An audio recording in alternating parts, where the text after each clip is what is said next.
अक्टूबर की शुरुआत 2 अक्टूबर को आपके चिन्ह में एक शक्तिशाली सूर्य ग्रहण के साथ होती है, जो 17 सितंबर से शुरू हुई ग्रहण श्रृंखला का दूसरा हिस्सा है।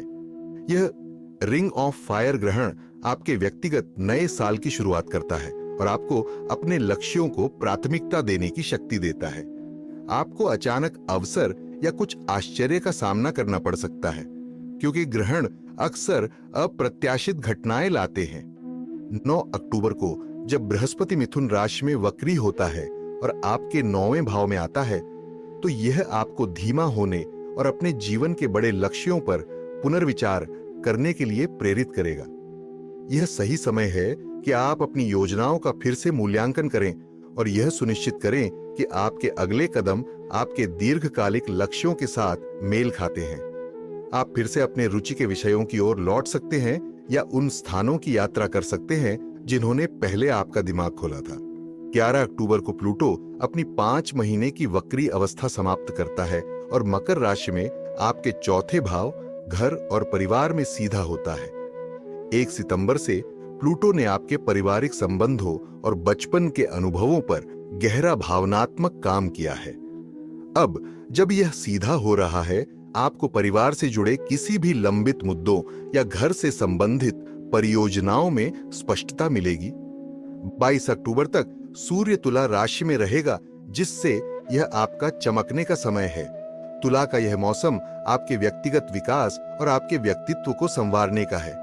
चाहे वह आपके फैशन को मौसम के अनुरूप बदलना हो या एक नया हेयर कट आजमाना हो, यह बदलाव को अपनाने का समय है।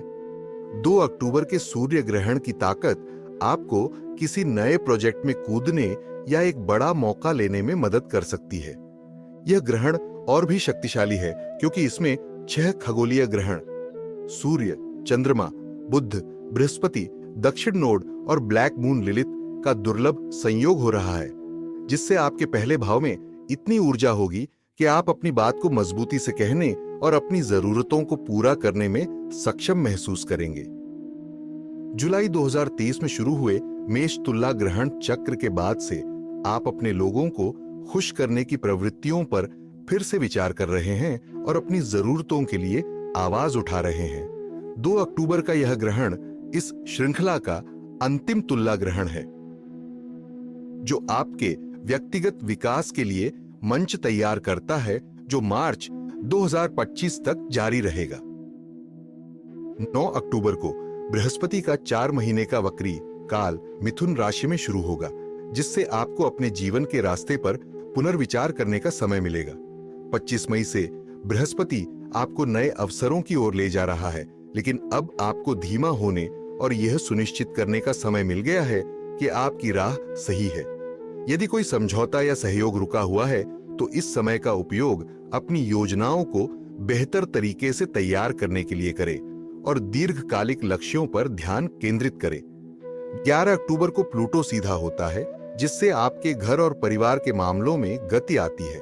मकर राशि में प्लूटो का यह गोचर आपके पारिवारिक संबंधों में बदलाव का संकेत देता है। चाहे वह गहरे भावनात्मक मुद्दों को सुलझाना हो या घर से संबंधित महत्वपूर्ण निर्णय लेना हो, प्लूटो की सीधी गति स्पष्टता और आगे बढ़ने का मौका देती है। 17 अक्टूबर को मेष राशि का पूर्ण सुपरमून आपके रिश्तों के 7वें भाव को उजागर करता है, जिससे व्यक्तिगत या व्यावसायिक साझेदारियों में एक महत्वपूर्ण मोड़ आता है। पूर्ण चंद्रमा पूर्णता के क्षण होते हैं और यह सुपरमून आपको किसी करीबी रिश्ते में बंधन को मजबूत करने या सीमाएं तय करने के लिए प्रेरित कर सकता है। 8 अप्रैल के मेष सूर्य ग्रहण को देखें, ये जानने के लिए कि अब क्या पूरा हो रहा है। भावनाएं तेज हो सकती हैं, खासकर जब सूर्य, चंद्रमा, मंगल और प्लूटो एक डीले ग्रैंड कार्डिनल क्रॉस में हो। यह ऊर्जा आपको अपनी जरूरतों को व्यक्त करने और उन रिश्तों में सीमाएं निर्धारित करने में मदद कर सकती है जहां संतुलन ठीक नहीं है। 22 अक्टूबर को सूर्य वृश्चिक राशि में प्रवेश करता है, जिससे आपका ध्यान धन और सुरक्षा के दूसरे भाव की ओर चला जाता है। तुला का सक्रिय मौसम समाप्त होने के बाद यह समय व्यावहारिक होने और अपनी वित्तीय स्थिति का पुनर्मूल्यांकन करने का है।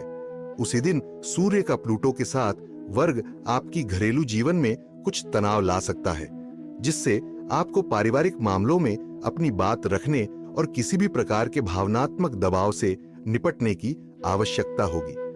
वृश्चिक का मौसम स्थिरता बनाने का है, इसलिए इस समय का उपयोग यह तय करने के लिए करें कि आप अपने जीवन में अधिक सुरक्षा कैसे ला सकते हैं। चाहे वह वेतन बढ़ाने की बात हो, बजट पर पुनर्विचार करना हो या अपने समय और ऊर्जा को बेहतर ढंग से व्यवस्थित करना हो।